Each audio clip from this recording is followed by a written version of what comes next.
qué tanto dolor del 1 al 10 presenta en cada uno de estos puntos que vemos en este dibujo. No sé si todos lo están viendo, ¿no? A nivel de los ojos, a veces puede haber dolor. En el brazo, si está en la parte de la articulación del brazo, en el antebrazo, en la mano y en cada una de las falanges. También en las rodillas, en los tobillos y en cada uno de los dedos de los pies.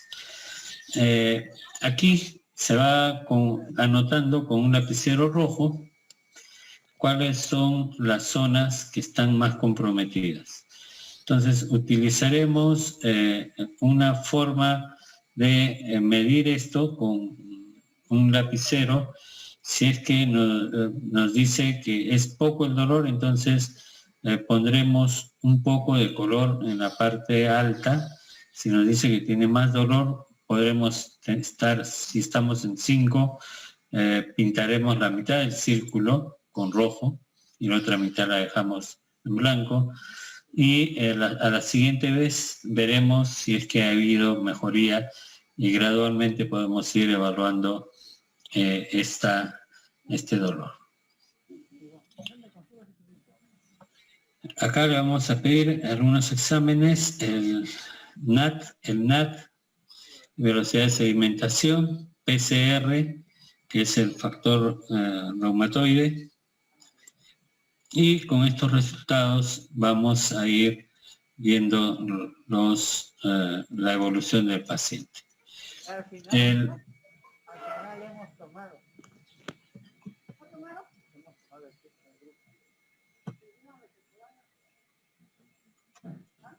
Aparentemente. Cuando lo pusimos, pero sí,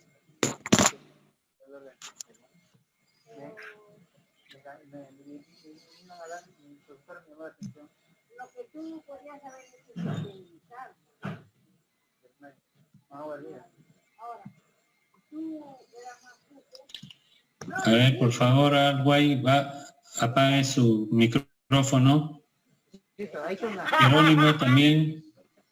Jerónimo Tupiño, apaguen sus micrófonos.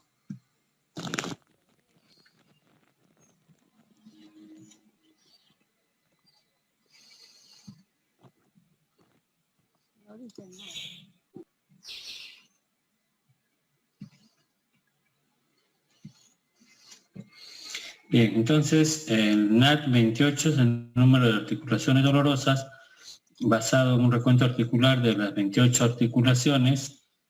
El NAT 28 es el número de articulaciones tumefactas basados en un recuento articular de las 28 articulaciones.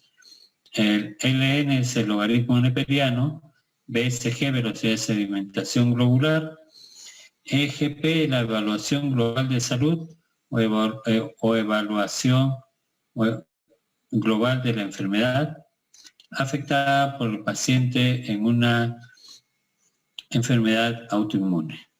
De 0 a 100, indicando el 0 bien y el 100 muy mal, cualquiera de las dos escalas produce los mismos resultados, aunque es preferible la última, con el índice de Ricci.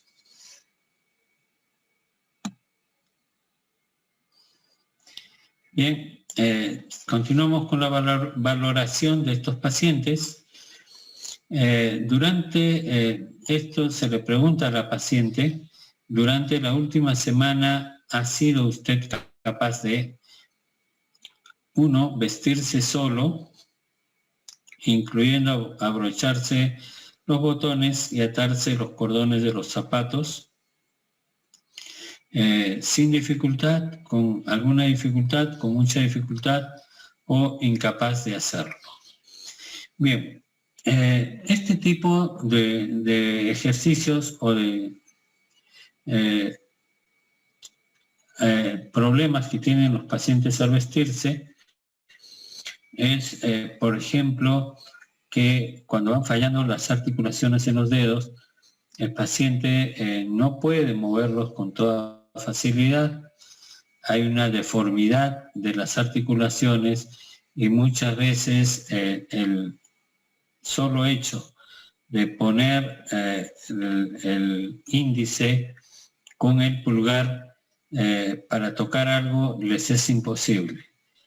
Primero, que no llegan a juntar el dedo índice con el pulgar a veces, y si lo llegan a juntar o tocar algo, por ejemplo un botón en la camisa, no lo van a poder mover porque les falta fuerza. Entonces hay dos problemas que hay que medir en el paciente con artritis reumatoide. Uno es la dificultad de movimientos y lo segundo es la pérdida de la fuerza. Y aparte de esto, que viene incluido con ambos, es el dolor. Entonces, hay dolor, dificultad para hacer las cosas, para tocarlas, para levantarlas, pérdida de fuerza y una disminución de las funciones básicas para una persona. Cuando se le dice se atan los cordones del zapato, generalmente el paciente con artritis reumatoide tiende a sentarse y el problema es poder levantar la pierna, porque si se le dice que se agache, se puede agachar, pero al momento de levantarse le va a ser posible levantarse. Entonces, generalmente ellos lo hacen sentados, doblan la rodilla hacia la persona y pueden atar los cordones del zapato. Enjabonarse la cabeza igual les es difícil, porque el mantener los brazos en alto es también difícil y les va a producir bastante dolor y dificultad para levantar los brazos. Tercero, levantarse de una silla sin brazos. Generalmente el paciente, si no tiene brazos, una silla, va a tender a poner sus manos en la parte de donde uno se sienta en la silla y desde ahí puede tratar de impulsarse. Si no, generalmente tiende a voltearse a veces para poder ganar un poquito de fuerza y poder levantarse. Una silla con brazos sí es mucho más fácil y esta es una recomendación que se debe hacer a este tipo de pacientes. Cuando se le da todas las indicaciones, no solamente nos quedamos en la parte médica, sino en la parte de ayuda de la enfermería o de la parte de ayuda de algún familiar que lo va a cuidar, que apoyen y le ayuden al paciente o la paciente a levantarse o a comprar unas sillas que de repente las puede utilizar solamente esta persona, que debe tener brazos. Hay unas sillas muy especiales que tienen un brazo a la altura de los codos, ¿no? Donde pueden apoyar y desde ahí pueden apoyarse un poco con los codos, un poco hacia atrás, y con las manos se pueden apoyar parte del antebrazo y las manos para poder levantarse. También hay unas sillas que tienen doble apoyo, entonces los pacientes pueden apoyarse en la parte de abajo de la silla, y luego van subiendo y mientras se va parando va ayudándose con la misma silla. Acostarse y levantarse de la cama. Este es otro problema para estos pacientes, porque muchas veces en el momento de acostarse se sientan en la cama y para echarse o cambiarse de posición es difícil porque les va a faltar fuerza y van a sentir a veces dolor al estar aplastando alguna articulación.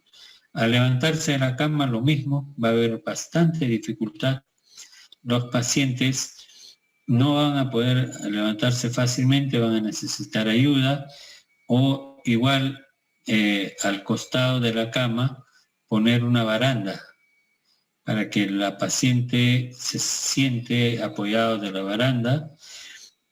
Ustedes han visto las camas clínicas en los hospitales, generalmente todos tienen una baranda. Y esto es el tipo de cama que se recomienda a estos pacientes. Una cama con barandas que los ayude a impulsarse para levantarse y para echarse, para no caer con fuerza a la cama. Se puedan agarrar y ir deslizándose poco a poco hasta echarse completamente. Cortar un filete de carne, lo mismo, utilizan una mano con el tenedor y con la otra el cuchillo, y muchas veces ahí viene el problema, el movimiento y la fuerza con la cual debería de cortar. La carne a veces se le presenta mucha dificultad. Abrir un cartón de leche nuevo también es difícil. Siempre se va a ejercer un poquito de fuerza para levantar en las cajitas de leche, que son los Tetra Paks, tienen generalmente una apertura de plástico, el cual tiene un pedacito nada más donde uno levanta con la punta de los dedos, y eso es dificultoso para un paciente con artritis reumatoide.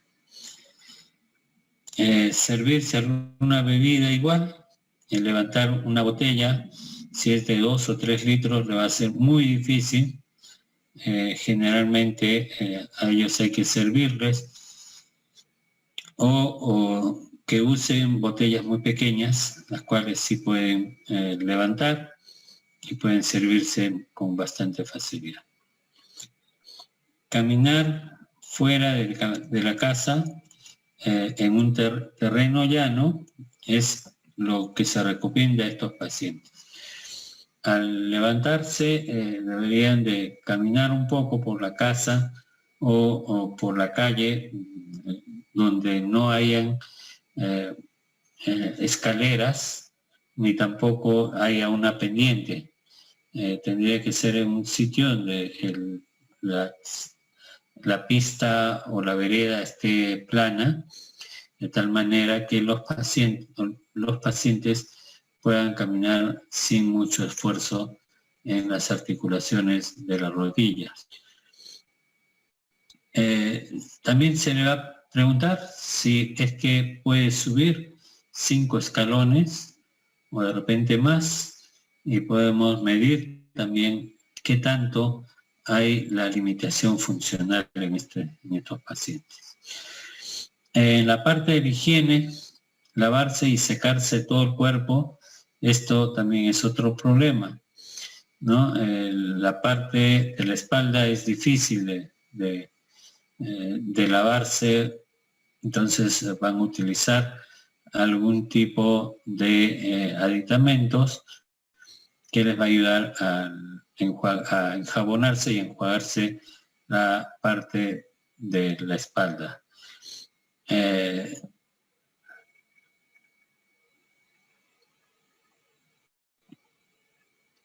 ducharse igual, al sentarse y levantarse el retrete también. Y esto es algo que ya ustedes van a ver en muchos establecimientos, más o menos desde el año 2005, se establece que en todos los ingresos a oficinas estatales, hospitales, clínicas, deben haber rampas o ascensores para que puedan movilizarse fácilmente los pacientes con algún tipo de incapacidad, ¿no? Entonces en los baños igual, si ustedes entran a los baños que son especialmente diseñados para pacientes discapacitados, ustedes van a ver que hay unas barandas barandas de metal, justo al lado de la taza, de tal manera que los pacientes puedan apoyarse en estas barandas para levantarse o para utilizar el retrete.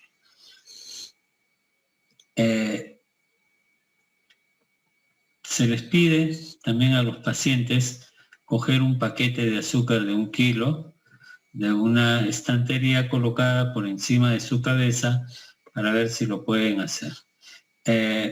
Estos pacientes tienen dificultad de levantar los brazos por encima de la cabeza, ¿no? Les dije que tan solo peinarse es para ellos difícil, lavarse la cara, la cabeza, etcétera, es difícil. Y mantener un paquete de azúcar, de arroz, de cualquier cosa que pueda estar en una parte alta, en un estante, pedirles que lo levanten. Y si pueden 1 kilo, luego probar con 2 kilos, etcétera, y vamos midiendo su capacidad funcional. Agacharse y recoger ropa del suelo. Lo mismo se le va a preguntar si puede agacharse y recoger o tiene que llamar a alguien que lo ayude. Agacharse ya es un problema bastante grande porque estos pacientes, acuérdense que tienen problemas en las articulaciones de la cadera, de las rodillas y el problema para volver a levantarse es donde tienen mayor dificultad. Abrir la puerta de un coche, ¿no? Es mucho más fácil, pero hay algunos que no pueden jalar esa parte de la apertura de las puertas. También se recomienda no tener en la casa los cerrojos redondos, sino que sean largos para que el paciente pueda moverlos más fácil. Abrir tarros cerrados, ya que antes habían sido abiertos,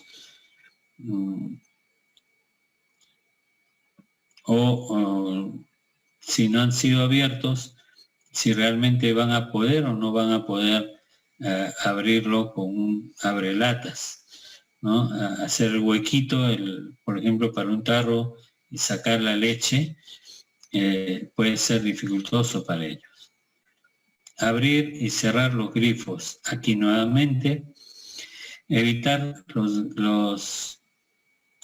los grifos o lavamanos circulares. Para ellos es más difícil hacer el movimiento circular que poner de repente una serie de grifos que son para levantar y bajar. Para ellos les va a ser mucho más fácil, ¿no? Evitar todo lo que sean objetos redondos para que ellos puedan manipular, porque es muy difícil para ellos y a veces en la casa hay que hacer una serie de cambios, ¿no? Cambiarle las chapas con no redondas, sino con una palanca. Mientras más grande la palanca, menos fuerza hace y el paciente va a poder abrir, cerrar en el momento que quiera entrar o salir de la habitación, y le va a ser mucho más fácil.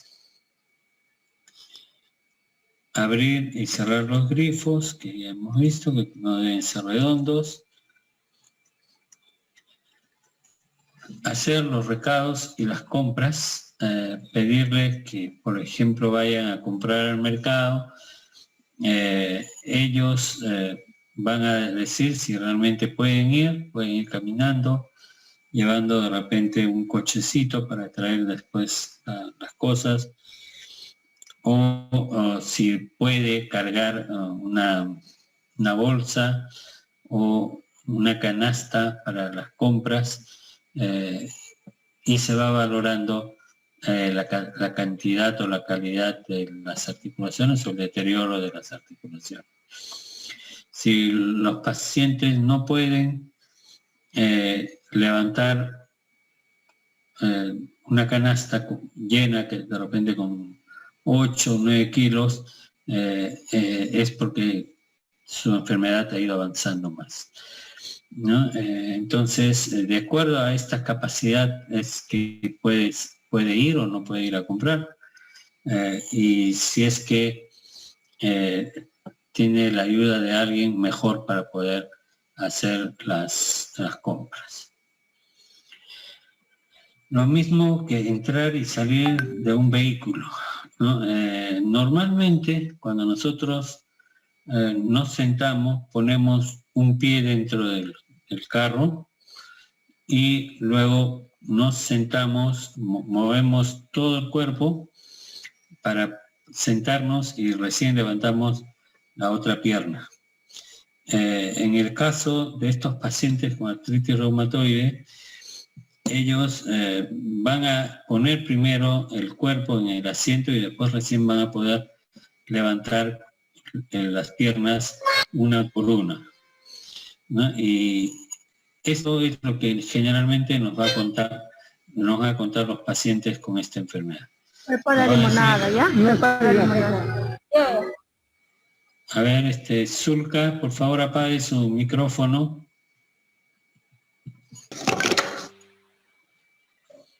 Bien.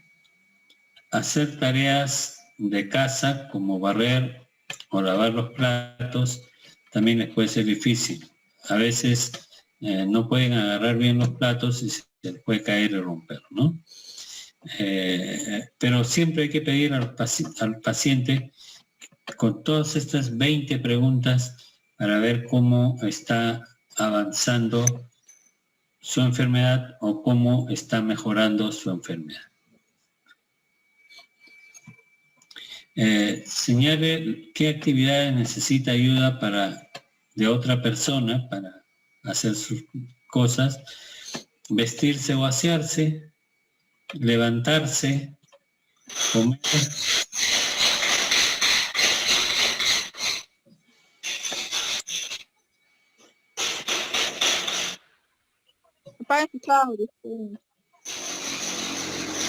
¿Quién es Cueva Valdivia?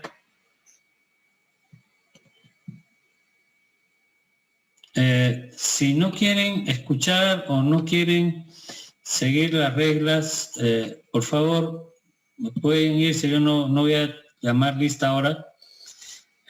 Yo creo que esto es para que ustedes, los que quieran aprender algo más, lo puedan hacer. El que no quiere, yo no voy a llamar lista ni me voy a preocupar por quienes están presentes o no, pero sí deberían de respetar al resto de sus compañeros, porque están interrumpiendo y así no se puede avanzar como debe ser.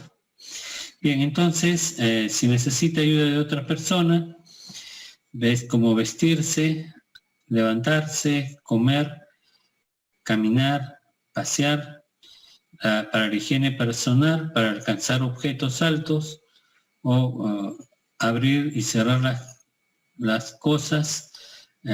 Por ejemplo, cerrar las cremalleras para ellos es difícil también. Los recados y tareas de la casa, también colocar dentro de este cuadrito el número que corresponde de acuerdo a la parte anterior.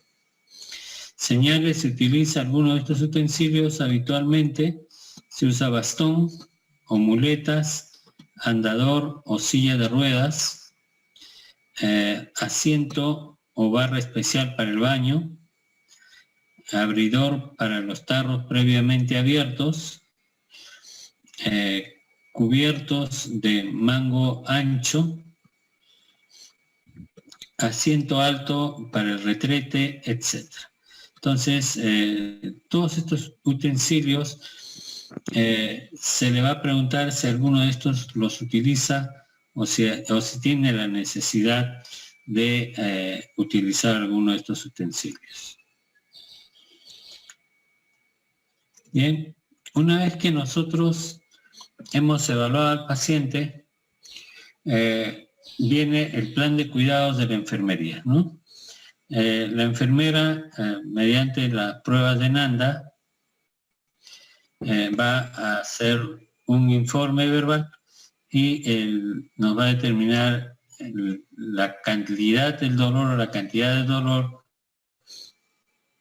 y también nos va a ayudar en ver el trastorno del sueño.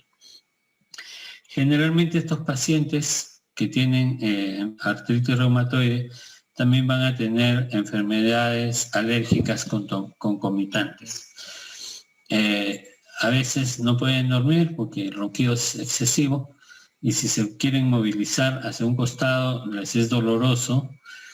Entonces, para estos pacientes hay que ayudarlos en conseguir un colchón, que hay colchones especiales para pacientes con artritis o con problemas de lumbalgia, lo cual ayuda bastante porque se hunde solo la parte donde uno coloca el cuerpo, y si uno quiere voltearse nos ayuda un poquito porque empuja un poco el colchón al paciente hacia arriba para poder movilizarse.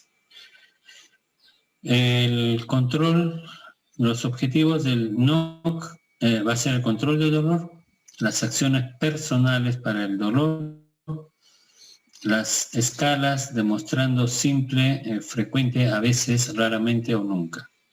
Los indicadores van a determinar si utiliza analgésicos en forma apropiada y si refiere un dolor controlado con la medicación o con los antiinflamatorios.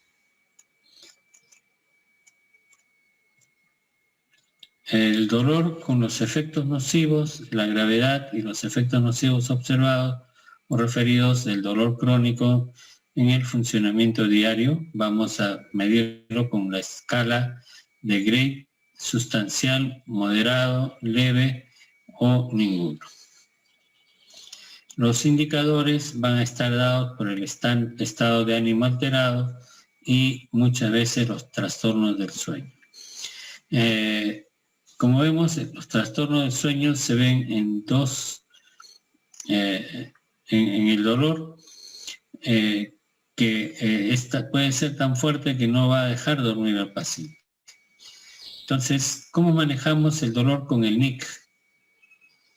El alivio del dolor o disminución del dolor a un nivel de tolerancia aceptable para el paciente.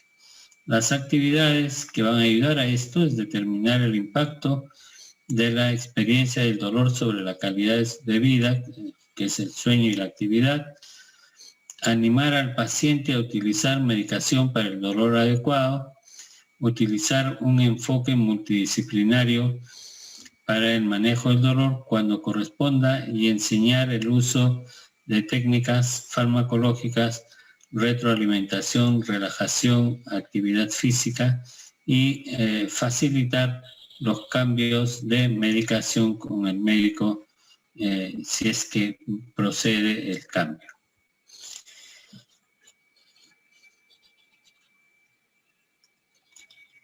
El diagnóstico de la enfermería va a determinar si hay deterioro de la movilidad o un deterioro músculo-esquelético o inflamación, tumefacción y rigidez articular. Bien, con el NOC la movilidad nos va a dar la capacidad para moverse de acuerdo a la escala, si está comprendido entre grave, sustancialmente, moderadamente, leve y no comprometido, ¿no? El compromiso de la movilidad. Hemos visto entonces dolor, movilidad, la terapia de ejercicios de movilidad articular para realizar movimientos corporales activos y pasivos para mantener o restablecer la flexibilidad corporal. Las actividades, explicar al paciente, a la familia, el objeto del plan de ejercicios de las articulaciones y dar apoyo positivo a realizar ejercicio de las articulaciones, proporcionar instrucciones escritas sobre los ejercicios. Acá, por ejemplo, es importante el uso de Tai Chi. No sé si ustedes han escuchado, son movimientos suaves relajados, la persona se sienta o se echa y trata de mover los brazos y las piernas con lentitud y mantener luego una posición por un tiempo prolongado, el mayor que pueda soportar el paciente. Y estas terapias de ejercicio nos van a ayudar también con el uso de algunas sustancias que se pueden echar en esa zona. Primero, en las articulaciones hay que poner un poco de calor. A veces se pueden utilizar toallas calentadas con vapor, o podemos utilizar estos recipientes de caucho con agua tibia y colocar en las articulaciones. Luego proceder a efectuar los movimientos y, si es necesario, colocar alguna crema o alguna sustancia con algún antiinflamatorio o el ácido salicílico. Es un antiinflamatorio que se absorbe muy bien por la piel, y luego empezar los movimientos de los pacientes. No es aconsejable iniciar los movimientos sin haber hecho este calentamiento.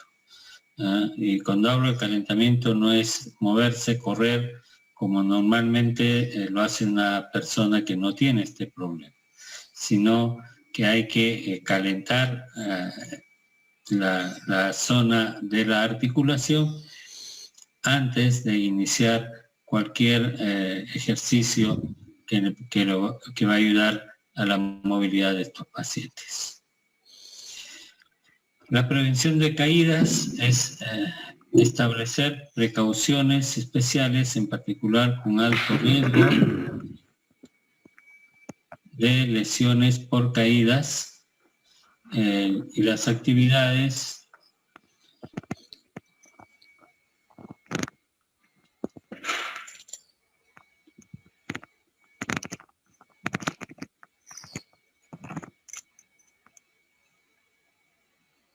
Bien.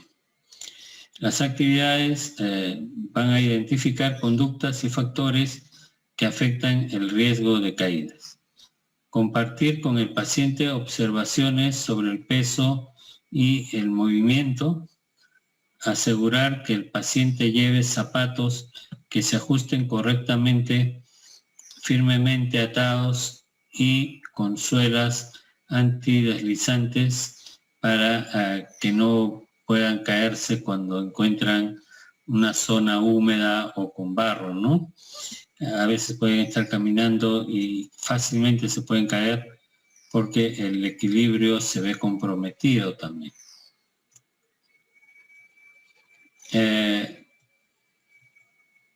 Los objetivos del NOC van a estar el conocimiento del proceso de la enfermedad, grado de comprensión, transmitido sobre el proceso de una enfermedad concreta, conocimiento extenso, sustancial, moderado, escaso o ningún conocimiento sobre el proceso de la enfermedad, los conocimientos de la medicación, el grado de comprensión de la transmitida sobre el uso de la medicación, la escala de conocimientos, que puede ser extenso, se conocen muchos medicamentos, lo sustancial, moderado, escaso, o no tienen ningún conocimiento de los medicamentos que usan. Las intervenciones NIC acá es donde interviene el médico y va a dar las indicaciones a la enfermera sobre la enseñanza del proceso de la enfermedad. Y acá tiene que estar involucrada la familia, es ayudar al paciente a comprender la información relacionada con un proceso de la enfermedad específico. Las actividades es evaluar el nivel actual de conocimiento del paciente relacionado con su enfermedad, proporcionar información del paciente sobre su enfermedad y comentar los cambios en el sitio de vida que puedan ser necesarios para evitar futuras complicaciones y controlar la enfermedad. Facilitar el aprendizaje, mostrarle trípticos o darle información escrita o visual para que el paciente pueda aprender, igual que los familiares. Y la enseñanza de la medicación prescrita, la preparación de un paciente que tome en forma segura el medicamento prescrito y observar sus efectos.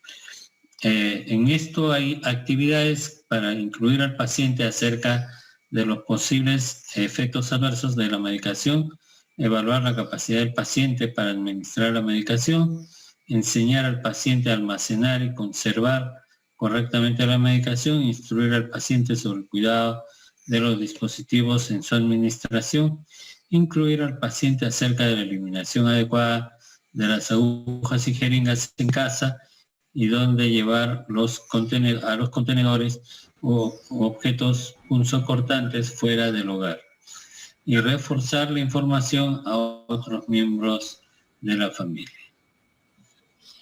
Los objetivos del NOC son control de riesgo, control de procesos infecciosos, enseñando al paciente las tareas básicas que debe manejar.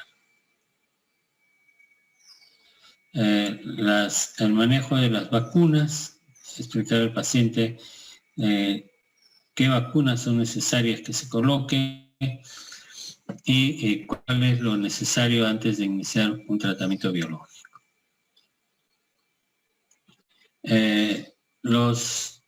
El control de dolor lo vamos a manejar con esta escala, ¿no?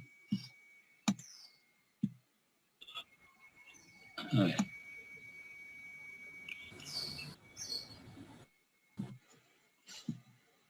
A ver, Obando, por favor, apague su micrófono.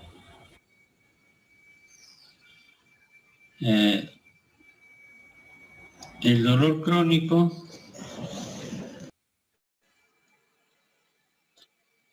los objetivos son el control del dolor en la primera consulta, en la segunda o las consultas de movimiento que deben ser en 30 días por lo menos 5 consultas por semana, al inicio, la primera semana 3, y la primera consulta a la enfermera sobre el manejo del dolor.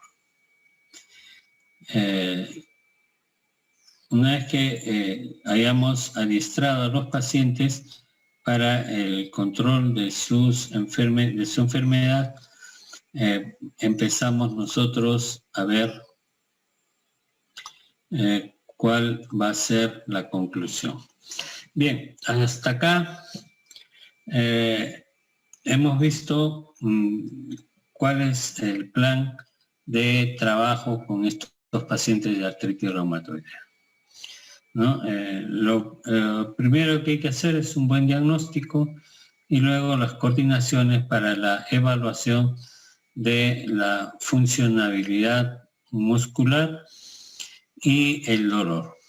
Son dos problemas grandes que tienen estos pacientes y para esto hay que prepararlos, hay que enseñar, porque estamos hablando de una enfermedad crónica que hasta el momento no existe una cura completa sobre esta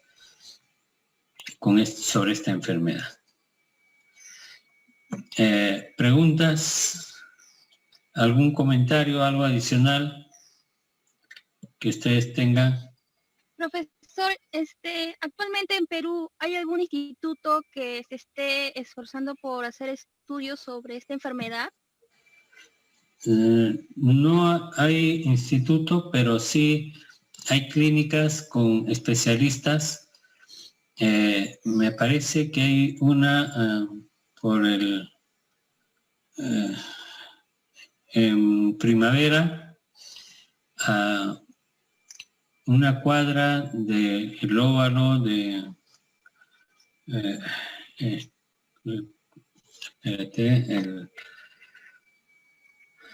hay un óvalo en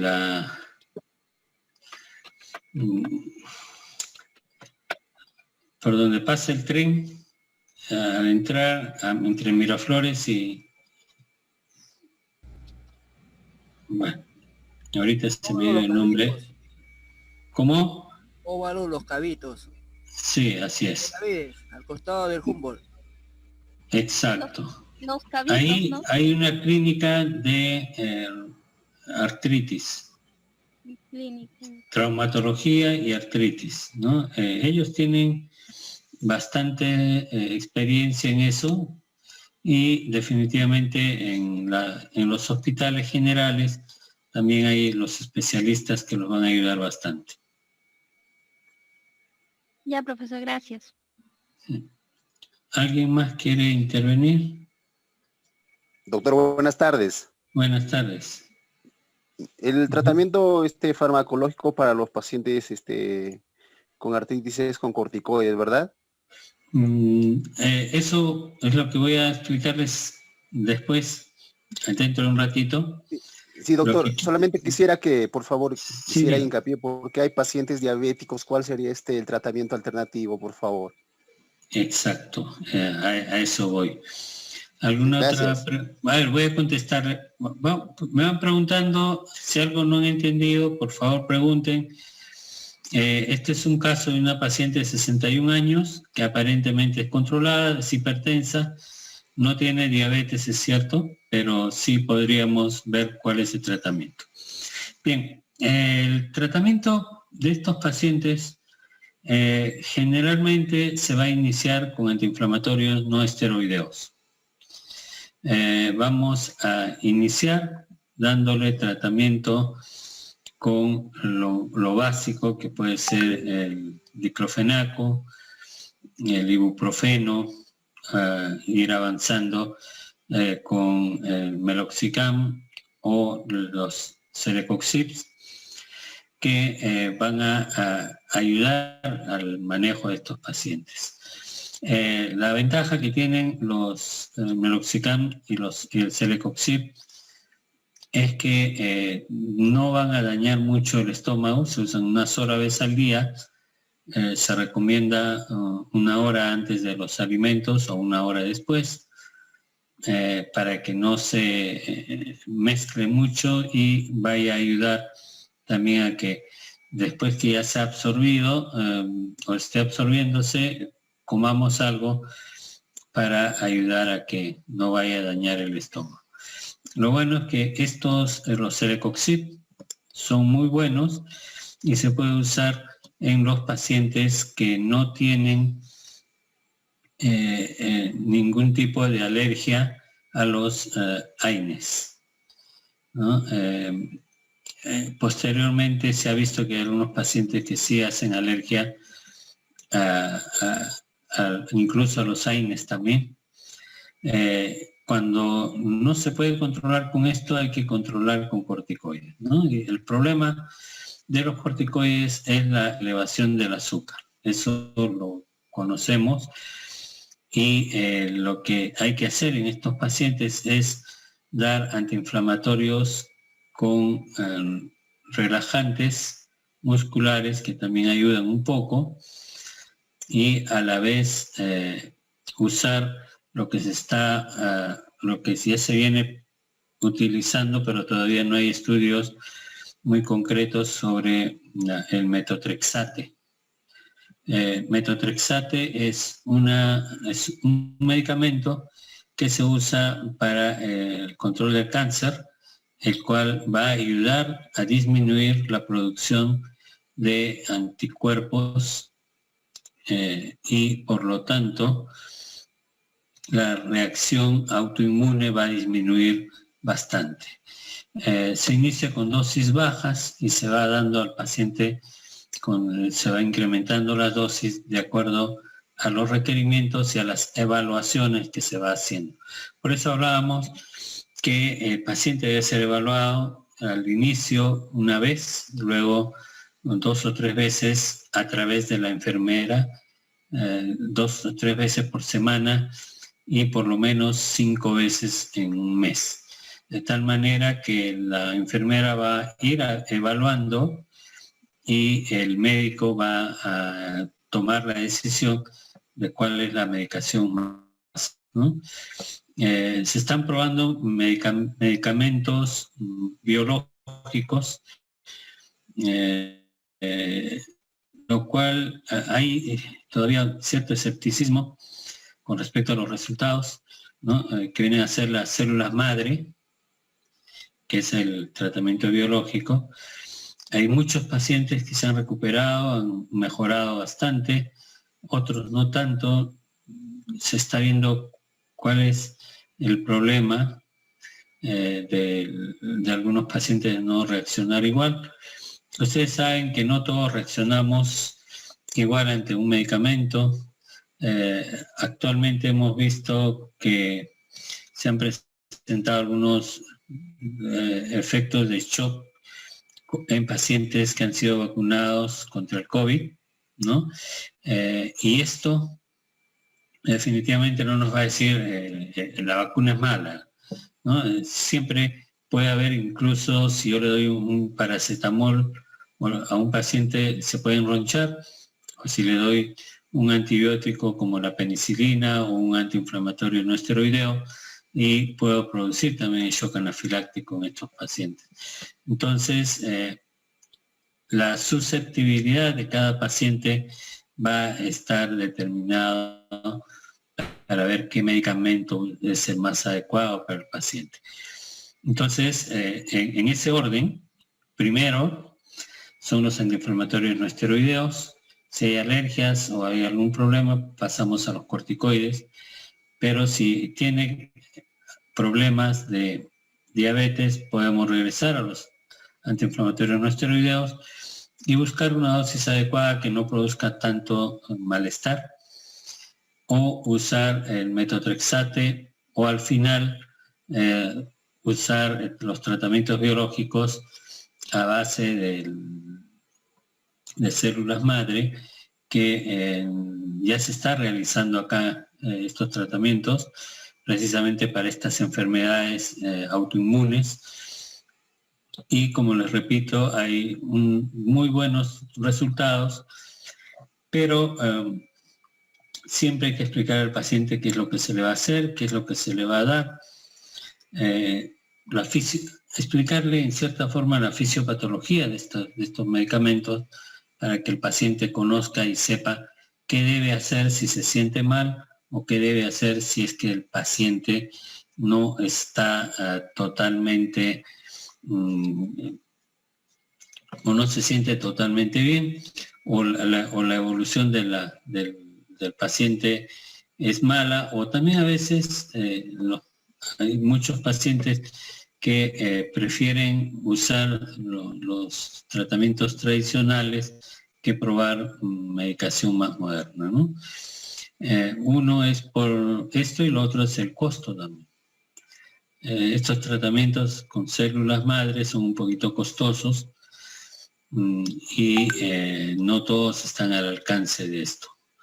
Lo que sí es barato son los antiinflamatorios, los corticoides y incluso el metotrexate, ¿no?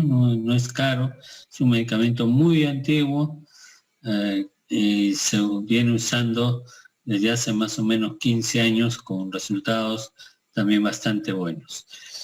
La idea de ver este caso es que cuando nosotros veamos pacientes con cierta dificultad de los movimientos de las manos, en las piernas, dolores articulares, hay que hacerle estas pruebas, ¿no? Factor reumatoideo, medición del HLA, y con esto nosotros podemos hacer los diagnósticos adecuados y empezar el tratamiento para que esto no avance. Si no hay tratamiento, esto avanza y va degenerando. No sé si ustedes han visto muchos pacientes que se les desvían totalmente los dedos. Se les va hacia un lado y las articulaciones se hinchan bastante. Entonces, cuando ya el paciente ha llegado hasta esa etapa de deterioro, generalmente es mucho más complicado el tratamiento. ¿no? Entonces, en conclusión, el tratamiento no solamente es la parte terapéutica, sino también la calidad de vida, la calidad de asistencia médica y de enfermería que se le debe dar a los pacientes. Muchos pacientes tan solo con recibir la visita del enfermero o del médico se sienten mejor. Estas son enfermedades que cuando el paciente se siente bien tratado, se siente que es respetado, generalmente va a tener una mejoría más notable. Si el paciente es apático o es gruñón, generalmente hay que tratar de hablar con él, hacerle una interconsulta a psiquiatría de repente para que le den relajantes o ansiolíticos o de repente antidepresivos. Y muchas veces con eso mejoran bastante.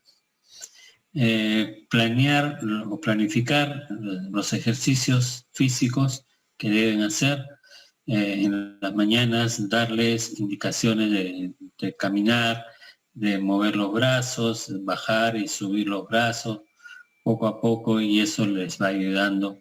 Sobre todo si lo hacen con algún familiar o con apoyo médico o de enfermería, y alentándolos, ¿no? En todo momento. Sí, tú puedes, continúa, tú eres un buen paciente, etcétera.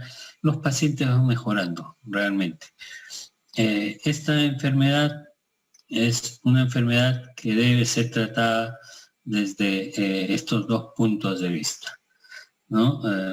Y entender que la fisiopatología tenemos causas genéticas y también interviene la parte social y anímica, que van a ayudar bastante a que el paciente vaya mejorando. Por ejemplo, evitar en lo posible el cigarro. Se dice que la nicotina puede incrementar hasta 40 veces el efecto de la inflamación de la región sinovial. Bien, ¿preguntas? Doctor, ¿me escucha? Doctor, ¿me escucha? Sí, un poquito más fuerte, más alto. Doctor, también hay fármacos antirreumáticos, los FARME, que se utilizan actualmente bastante en este tipo de pacientes. Sí. Y aparte de eso también se utiliza ahora actualmente, si ya no da resultado, viene lo que es la cirugía, donde le van a retirar al paciente las partes que tienen más degeneradas para que puedan tener el movimiento. Las que son más atrofiadas, en este caso se las retiran. Por ejemplo, en el caso de las falanges, metacarpos, dice que le retiran una cierta porción para que el paciente pueda tener una mejor calidad de vida. No sé si usted sabe algo respecto de eso. Sí, la cirugía es lo último en lo que se piensa, ¿no? Si con todos estos tratamientos no da resultado, el problema de la cirugía es también la recuperación. Entonces, si encontramos a un paciente que no tiene movilidad, después de operarse va a estar con un tiempo de no poder mover, y muchas veces el resultado no es tan favorable tampoco. Pero sí existe esa posibilidad de intercambio, sobre todo a nivel de las articulaciones grandes y manos, se pueden operar para recuperar un poco la movilidad, ¿no? Acordémonos que esta enfermedad es autoinmune, y lo que va a ocasionar es la inflamación de la región sinovial. Todo el líquido sinovial ya no es transparente, está con ciertos vestigios de los cartílagos. Entonces ese frotamiento produce más inflamación, y cuando mueve la articulación va a producir más dolor. Entonces a veces hacen recambio del líquido sinovial, que también puede mejorar en algunos casos, y en otros casos no va a mejorar tanto, ¿no? Es siempre hay que pensar en un tratamiento junto con otros profesionales para ayudar a la evolución del paciente. Bien, Doctor, tengo un video, sí, dígame. pero en los fármacos que más utilizan los reumatólogos es los FARME, que son los que más utilizan para lo que son modificadores de este tipo de enfermedad.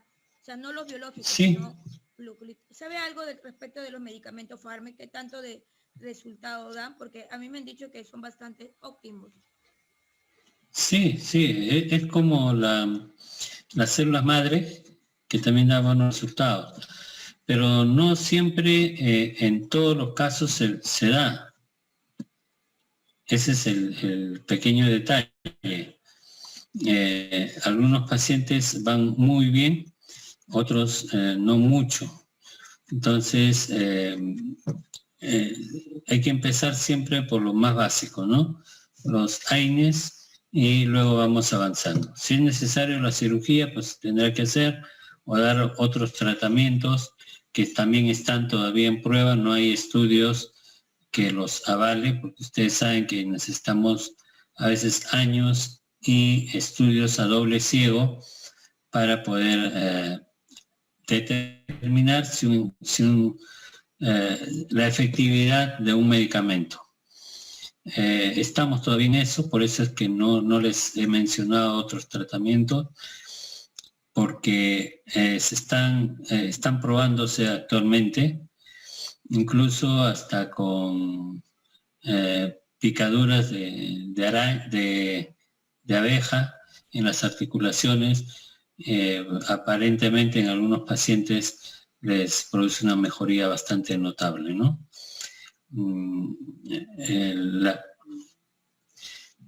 Eso es lo que tenemos hasta el momento. Voy a pasarles un video en el cual se muestra exactamente cuál es la fisiopatología de la artritis reumatoide. Son más o menos 10 minutos. Vamos a verlo. A ver.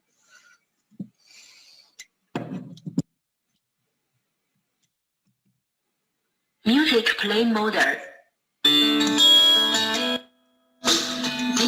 The Bluetooth device is ready to pair.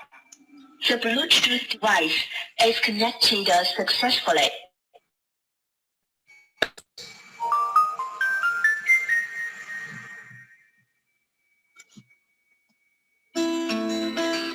Bienvenidos a Escuela Online de Salud.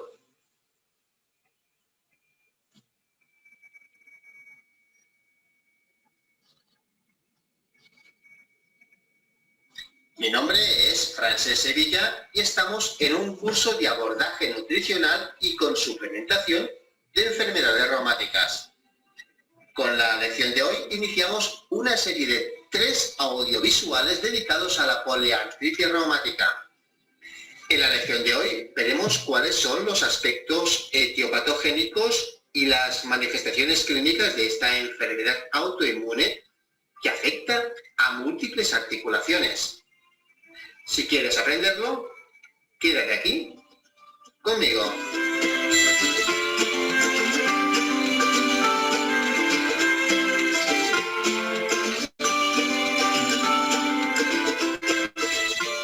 Podemos considerar a la artritis reumatoide como una poliartritis crónica inflamatoria mediada por mecanismos autoinmunes y relativamente frecuente, pues afecta aproximadamente al 1% de la población general. Aunque su etiología exacta se desconoce, sí se han podido reconocer una serie de factores genéticos y medioambientales cuya combinación es fundamental para la génesis de esta enfermedad. Respecto a los factores genéticos, si bien aún no se han identificado ningún gen que la determine, sí se ha podido demostrar que más del 50% de los pacientes son portadores de determinados antígenos de histocompatibilidad, el HLA-DR1 y el HLA-DR4. En cuanto a los factores medioambientales, el más definido sin ninguna duda es el tabaco. La susceptibilidad a padecer artritis reumatoide aumenta hasta 40 veces cuando se combina tabaco con los factores genéticos. Otros 3 factores que en menor medida incrementan esta susceptibilidad son el sexo femenino, la edad y la obesidad.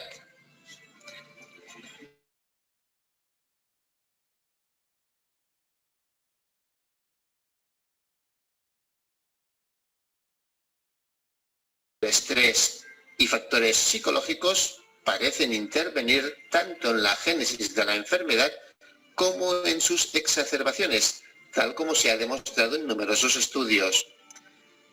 En concreto, este estudio demostró que los factores psicológicos y la depresión fueron determinantes en al menos un 20% de la discapacidad en enfermos de artritis reumatoide. La artritis reumatoide es una enfermedad autoinmune. ¿Qué quiere decir esto? Pues quiere decir que nuestro sistema inmunitario, como consecuencia de esa combinación de factores genéticos y ambientales, se vuelve contra nuestro propio organismo. El organismo sintetiza unos anticuerpos dirigidos a los sinoviocitos, células presentes en la membrana sinovial y de las que se conocen 2 tipos. El tipo A con actividad macrofágica y el tipo B con actividad fibroblástica. Estos anticuerpos son de 2 tipos. Los anti-PCC, que viene a significar algo así como anticuerpos antipéptidos cíclicos citrulinados, y el ya más conocido como factor reumatoide, que se trata de una inmunoglobulina del tipo IgM. Estos anticuerpos, que curiosamente pueden incluso aparecer una década antes de que se manifiesten los síntomas de la enfermedad, van a ser los encargados de reaccionar frente a antígenos de los sinoviocitos e iniciar así el proceso inflamatorio. Este proceso inflamatorio se debe, por tanto, a la activación de macrófagos y sinoviocitos de tipo fibroblasto que producen una cascada de citocinas proinflamatorias. Estas sustancias inflamatorias liberadas son principalmente el factor de necrosis tumoral y las interleucinas 1 y 6, las cuales facilitan la liberación de óxido nítrico por parte de las células endoteliales, lo que condiciona un aumento de la permeabilidad y edema local. La artritis reumatoide presenta una amplia variedad de manifestaciones clínicas, si bien lo más característico es la inflamación poliarticular simétrica, especialmente en manos, con rigidez de más de 30 minutos de duración. Aunque la manifestación inflamatoria se puede dar en cualquier articulación del cuerpo, la afectación en manos se considera prácticamente constante en la artritis reumatoide. La inflamación simétrica de los carpos, metacarpofalángicas e interfalángicas proximales es típica de la enfermedad. Esta inflamación limita inicialmente los movimientos de extensión y posteriormente los de flexión. Y en aproximadamente un 5% de pacientes se presenta un síndrome del túnel carpiano debido a tenosinovitis del retináculo de los flexores, la cual compromete el trayecto del nervio mediano. Respecto a otras articulaciones, las más frecuentemente afectadas son el hombro, la rodilla, la cadera, los pies y a nivel axial la columna cervical, sobre todo C1 y C2. La artritis del hombro es relativamente frecuente en la artritis reumatoide, aunque no siempre se aprecia la inflamación, ya que es una articulación profunda. Puede aparecer además bursitis subacorneal, rotura del tendón del bíceps y afectación del manguito de los rotadores. A nivel de los pies, las articulaciones más afectadas son las interfalángicas y las metatarsofalancicas. La afectación de la primera metatarsofalángica produce el alus valgus con frecuencia. Obviamente, también puede haber afectación tendinosa, en especial del tendón de Aquiles, lo cual lo hace frágil y presenta una mayor predisposición a la ruptura espontánea. Si hay importante inflamación, se puede producir afectación del nervio tibial posterior, produciendo un síndrome del túnel tarsiano. En las formas erosivas graves se produce afectación de la articulación tibio-peroneo-astragalina con la consiguiente deformidad maleolar. Estas manifestaciones articulares pueden ir acompañadas de síntomas inespecíficos como la febrícula, la astenia, anorexia y la consecuente pérdida de peso. Vamos, lo que venimos a llamar el síndrome tóxico. También podemos encontrar unas manifestaciones clínicas extraarticulares, entre las que los reumatoideos pues aparecen hasta en un 35% de pacientes con esta enfermedad. Estos nódulos suelen ser subcutáneos y localizarse en zonas de presión, lo más frecuente a nivel de codos, pudiendo presentarse de forma única o múltiple. A nivel cardíaco, su afectación más frecuente es la pericarditis, que suele ser asintomática. Otra manifestación menos frecuente sería una miocarditis, que puede llevar a una insuficiencia cardíaca congestiva. Y también una endocarditis, que puede evolucionar a insuficiencia mitral o aórtica. A nivel pulmonar, la afectación más frecuente es un exudado pleural, que suele ser asintomático y por tanto se suele hallar de forma casual en una radiografía de tórax. También una neumonitis intersticial ocurre en el 50% de pacientes, cursando también de forma asintomática. A nivel ocular, la manifestación más frecuente con diferencia es la queratoconjuntivitis, y menos frecuente, pero más grave, es la escleritis, que puede evolucionar a una escleromalacia perforante. A nivel muscular, la manifestación más frecuente es la debilidad y atrofia por desuso. Cabe decir que el tratamiento prolongado con esteroides agrava esta situación al desarrollarse una miopatía esteroidea.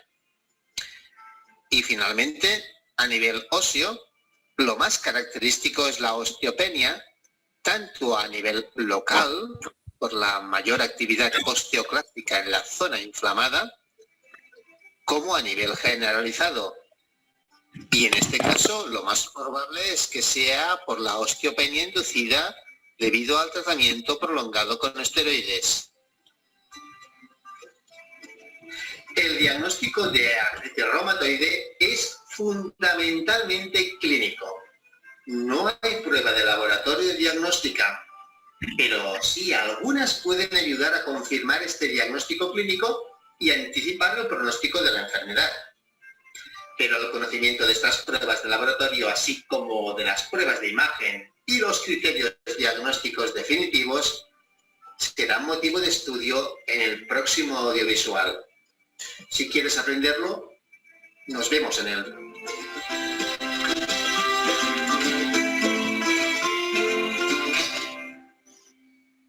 Bien, como han visto, es una enfermedad que va produciendo una gran degeneración de las articulaciones y con el tiempo nos va llevando a ir perdiendo la funcionabilidad de las articulaciones. Y hemos visto que afecta absolutamente a todas las articulaciones, las grandes y las pequeñas de las manos, y la idea es el diagnóstico precoz, el tratamiento concomitante con la enfermera y también lo que faltaba en esta historia es el tratamiento nutricional, donde debe intervenir un nutricionista, y también el médico o los terapeutas físicos que van a ayudar bastante en la recuperación de estos pacientes. Y sobre todo cambiar los hábitos, si fuma, que deje de fumar, si tenía una vida muy sedentaria, hay que empezar a movilizar poco a poco, primero caminando, después hacer algún tipo de ejercicios que lo van a ayudar al paciente. A ver, pregunta. Doctor, una pregunta. Buenas noches. Buenas noches. Y en el caso de pacientes, o sea, y en el caso de un paciente que tenga lo que es una parálisis de la mitad del cuerpo, ¿el tratamiento sería igual?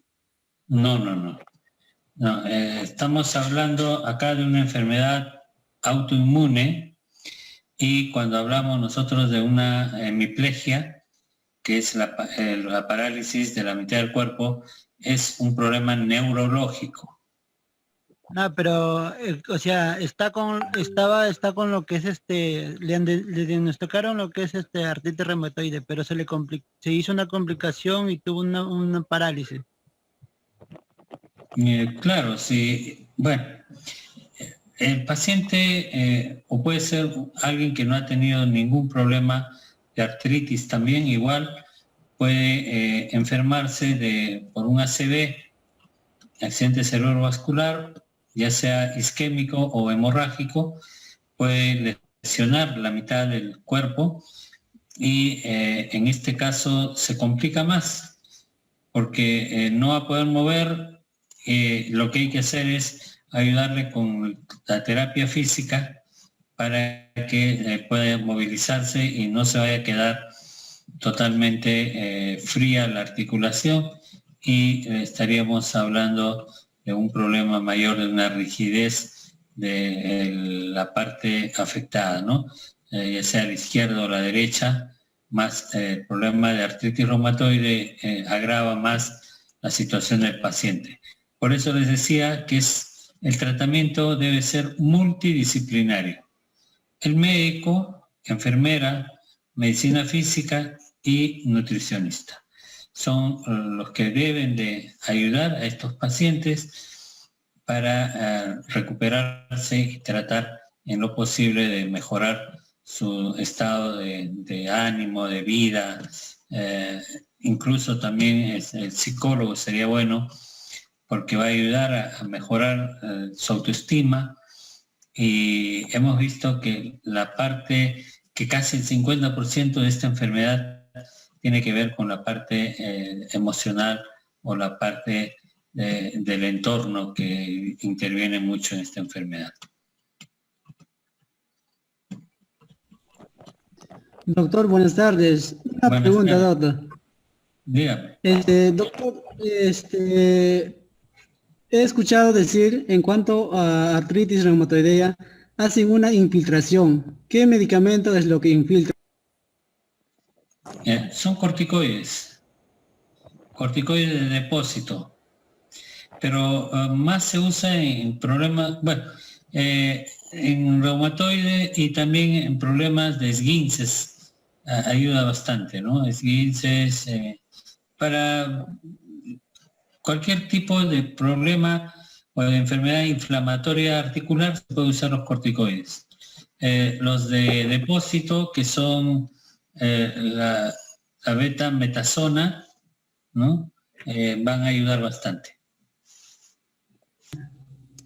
Doctor, una consultita más. Bien. En cuanto al ozono, doctor, también he escuchado decir el tratamiento con células madres con ozono, dice, combinado, también puede... Ya, células madres sí. El ozono es un engaño. El ozono lo que hace, por ejemplo, si yo tengo un recipiente de agua, hay un equipo de ozono que viene con una manguerita y una piedra, la cual va a ir hasta el fondo del recipiente, y en esa zona va a quedar, vamos a ver cómo burbujea saliendo el ozono del agua. Lo que hace el ozono es mejorar la calidad del agua. Si hay bacterias, las va a matar. Si hay virus, los va a matar. Por eso ahora se recomienda, y he visto en muchos lugares que donde va mucha gente, poner equipos grandes de ozono, y se dice, hay un estudio que también se dice que elimina el COVID-19, ¿no? El ozono definitivamente va a eliminar bacterias y virus y va a ayudar en eso. Pero inyectando, hasta ahora nadie de los que hacen estos procedimientos, porque hay varios médicos que lo hacen, no han sabido explicar cuál es la fisiopatología. O sea, ¿qué hace el ozono para mejorar la articulación? Nadie ha podido responder. Yo preguntaba a muchos qué hacen, muchos médicos que se dedican a hacer esto, incluso inyectan corticoides que previamente han sido zonificados. El efecto es igual. En algunos pacientes, por eso acá en el ozono nos ayuda bastante para explicar que existe una parte de la enfermedad que es genética o degenerativa, y la otra parte viene a ser el entorno social. Si tú vas donde un médico y le tienes, crees en su tratamiento, supuestamente te explica que el ozono hace esto, que mata las células, que destruye las células muertas, o sea, siempre que hay algo muerto hay que sacarlo, ¿no es cierto? Y según este tratamiento elimina las células muertas. Lo que yo le pregunto es cómo elimina las células muertas. Ayudando a que se absorban. Eso es, el tratamiento es normal. Nuestro organismo va a tratar de eliminar todo lo que nos haga daño. Pero el ozono no se puede explicar, no podemos explicar con el ozono cómo va a eliminar esas células muertas o estos sinoviocitos que han sido lesionados y muertos, que están formando como una especie de masa, por eso es que no se puede mover la articulación. Nadie puede explicar cómo el ozono modifica eso, por lo tanto no es lo correcto, ¿no? Células madre sí, porque las células madre van a regenerar el cartílago. Y habiendo cartílago nuevo, sí hay una mejoría de los pacientes. Pero tampoco a todos les cae bien. Como les explico, hay susceptibilidades a los tratamientos y por eso es que hasta el momento no hay un tratamiento aprobado en el cual tú puedas encontrar en un libro de texto en el cual se pone todo lo que ha sido probado científicamente. No vas a encontrar estos tratamientos. Son tratamientos que se están dando con la idea de ayudar al paciente a recuperar, pero para que pueda dar resultado y podamos publicarlo, tiene que tener una explicación científica, ¿no? Y eso todavía no hay con respecto al ozono ni a las células madre. Pero las células madre sí he visto muchos pacientes que han sido tratados con esto y han mejorado. Ahora lo del ozono es probable que sea un efecto placebo. El paciente siente que le han puesto algo, de repente el corticoide es el que está produciendo el efecto, pero corticoide con ozono, que es lo que he visto que colocan, más es el corticoide el que actúa.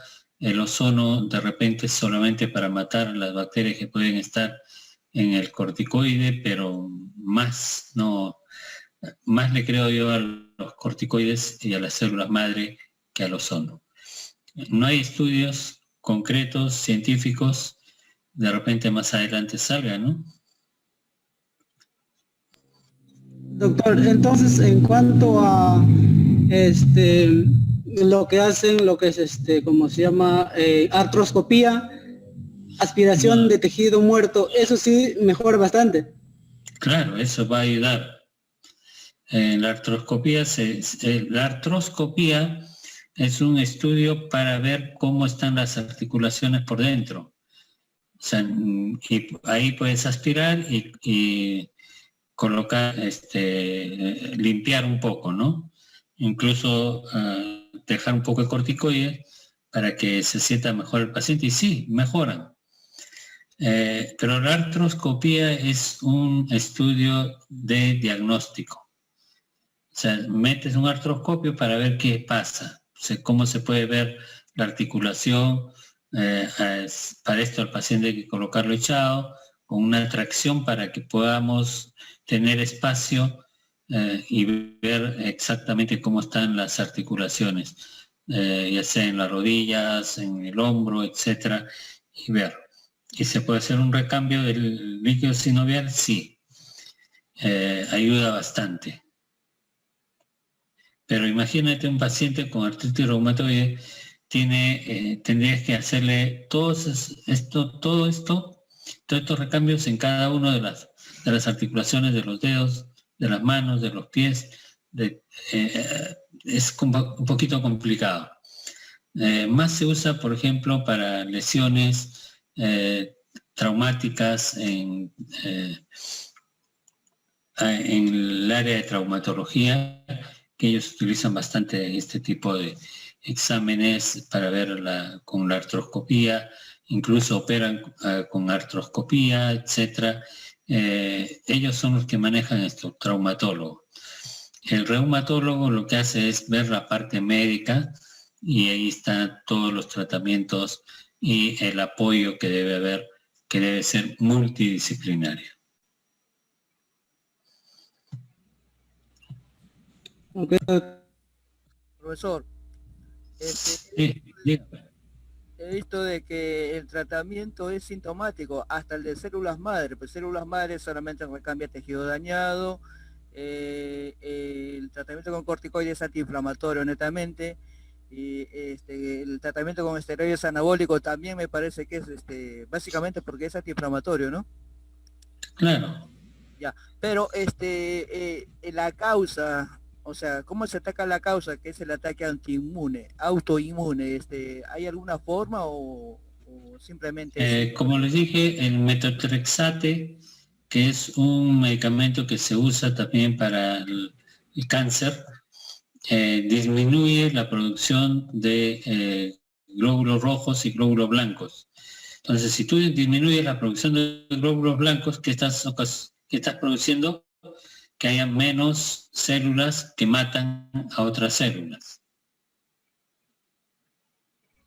¿no? Entonces, se ha visto buenos resultados debido a que tú vas a ver o vas a buscarle en sangre a los macrófagos que van a destruir las articulaciones, y a los sinoviocitos van a disminuir porque no estás produciendo.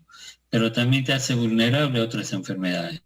Por eso el paciente que va a ser sometido al metotrexate debe pasar un chequeo completo, verificar si no hay infecciones en la boca, en los dientes, en todo el cuerpo en general, y si está sano totalmente se empieza a dar este tratamiento. Porque cualquier infección que ataque lo va a agarrar con sus defensas bajas.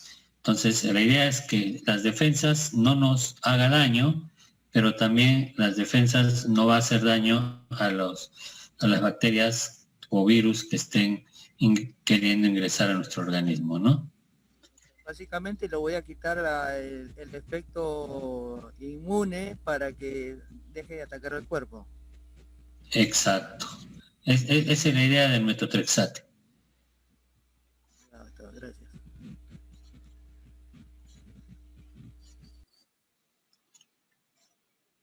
Bien, ¿alguna pregunta más? Profesor, una pregunta, pero algo, Sí, algo que estaba pensando cuando vi sus cuadros.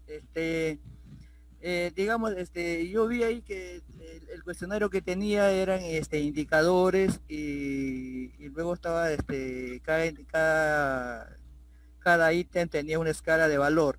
Ahora, si yo quiero probar de que eso con mi chi cuadrado, y quiero validar la tabla, los indicadores, digamos, y yo lo pongo contra una tabla de edades para poder usar chi cuadrado. Bueno, comencemos con alfa de Cambridge. Si yo bajo toditito los valores, luego pongo los indicadores, luego lo bajo por edades, o sea, una tablita etaria. ¿Qué hago con los datos? ¿Los sumo o le saco promedio? Se sacan promedios. Promedio. Ay, ya, gracias. Sí. Y en este caso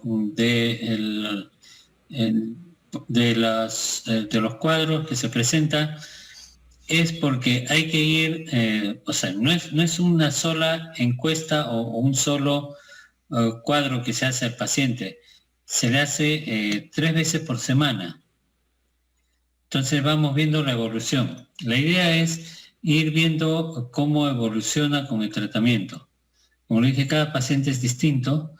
Algunos evolucionan favorablemente con el apoyo de la familia, la parte sentimental, y a veces con el diclofenaco solamente mejoran. Y se mantiene su enfermedad estable, sin avance, solo con un medicamento básico, que es el diclofenaco, que es el antiinflamatorio más conocido, y con esto se puede mantener al paciente un buen tiempo, ¿no? Y esto, el que va a medir es la enfermera o el terapeuta físico, que le va a hacer estos exámenes continuos, y vamos a ir viendo si sus escalas van aumentando o disminuyendo, ¿no? Esa es la idea de estos cuadros. En NANDA, si ustedes lo pueden leer, NANDA, NOC y NIC son precisamente estos cuadros que van a permitir medir el dolor y la inflamación de estos pacientes. Profesor, pero el NANDA y el NIC también se usan en otras enfermedades, porque yo lo he visto Sí. con música. La voz del Perú. Sí, se puede usar en otras enfermedades, pero para esta es nos ayuda un montón. Para la enfermedad reumatoide. Y deberá ser acreditado con el certificado de inspección técnica. ¿Cómo? Puro, apaga tu micrófono. Gracias, profesor. Bien. ¿Alguien más? Doctor Roles, muy buenas tardes. Jonathan Gutiérrez. Quería Sí, hacer sí. una consulta, doctor. ¿Usted recomendaría la terapia biológica para la mejora de la remisión y la evolución de un paciente diagnosticado ya con un trastorno de artritis reumatoidea? Como les repito, eso va a depender de cómo va evolucionando el paciente. Para eso están estas pruebas que nos va a ir ayudando la enfermera. Si con los antiinflamatorios no esteroideos mejora, perfecto. Mientras menos le demos al paciente, mejor. Si se siente bien con menos cosas, mejor. Como se dice en medicina, mientras menos daño produzca, mejor. Sabemos que corticoides va a producir daño, definitivamente, también a nivel de la osteoclastosis se va a aumentar. Van a ver, el hueso va a estar más friable, más delgado, inflamación muscular, y si puedo tratar con AINES sería mejor, ¿no? Y evitamos llegar a las células madre, que sí, resultan bien, pero hay que ir avanzando poco a poco, ¿no? No hay que empezar el tratamiento con lo mejor, sino ir avanzando, porque hay muchos pacientes que se controlan. Yo los he visto años, algunos amigos, vecinos que tienen esto, y tan solo con diclofenaco o ibuprofeno se mantienen muy bien. Tienen una actividad física, saben que tienen que movilizarse, caminan con la dieta más balanceada, dieta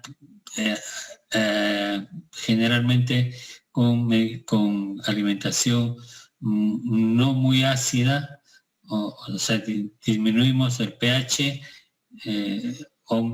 aumentamos el pH, digo, para que los pacientes puedan sentirse mejor también. Entonces, no es solo una cosa, por eso les digo, he tocado este tema porque involucra muchos tópicos de la medicina y la idea es que ustedes queden con algo en la cabeza que les va a ayudar siempre, es determinar que mientras menos hagamos con los pacientes, pero veamos al paciente en conjunto con otros especialistas, ayuda mejor tanto al tratamiento médico como también a la parte anímica del paciente. El efecto placebo es importantísimo para esta y otras enfermedades parecidas. No hay que olvidarnos de eso. Efecto placebo y medicación y el tratamiento en conjunto y la evaluación conjunta con otros especialistas y con gente de otras carreras, ¿no? Que es importantísimo. Todas las carreras que les he dicho van a influir bastante en esto. Gracias, doctor Roller. Bien, de nada. Bien, ya se nos ha ido el tiempo. La próxima voy a buscarles igual una historia en la cual podamos, voy a tratar de pasarles antes para que todos lean sobre lo que vamos a ver, de tal manera que aprendamos mejor. ¿Ya? Mi idea es esa, que en esta práctica de hoy es ver que el médico no va a curar todo. ¿Sí, Marcelino?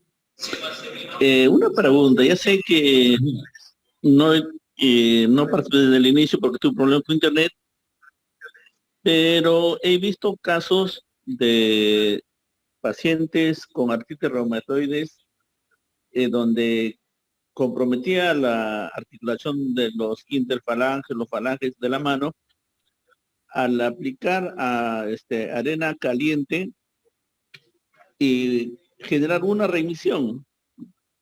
Y como usted está planteando sobre el plan de cuidados estandarizado de enfermería, ¿hasta qué punto realmente es correcto lo que estaban aplicando, no? No, sí es correcto. Les dije, de repente justo no está en ese momento, que antes de empezar cualquier movimiento en estos pacientes hay que ponerles un poco de compresas calientes o bolsas de agua tibia, y es lo mismo que la arena caliente, ¿no? Es más fácil que consigas una toalla con agua tibia, lo secas y pones caliente, que conseguir arena caliente. En un edificio no vas a conseguir arena caliente, ¿no? Entonces, lo más fácil es el agua. Tenemos agua en el grifo, abrimos, lo calentamos, ponemos compresas y ayuda un montón. Sí, el calor ayuda. Gracias, doctor. No, de nada. Bien, entonces nos estamos viendo la próxima semana. Cuídense. Ha aumentado el COVID. Parece que me han dicho por ahí que aparentemente hay un paciente que tiene la nueva cepa. Espero que no sea cierto, pero de todas maneras cuídense bastante. Y nos vemos el próximo lunes y con otro grupo nos vemos mañana. Bien, suerte. Gracias, doctor. Hasta luego. Cuídese, doctor. Hasta luego. Doctor Rolle.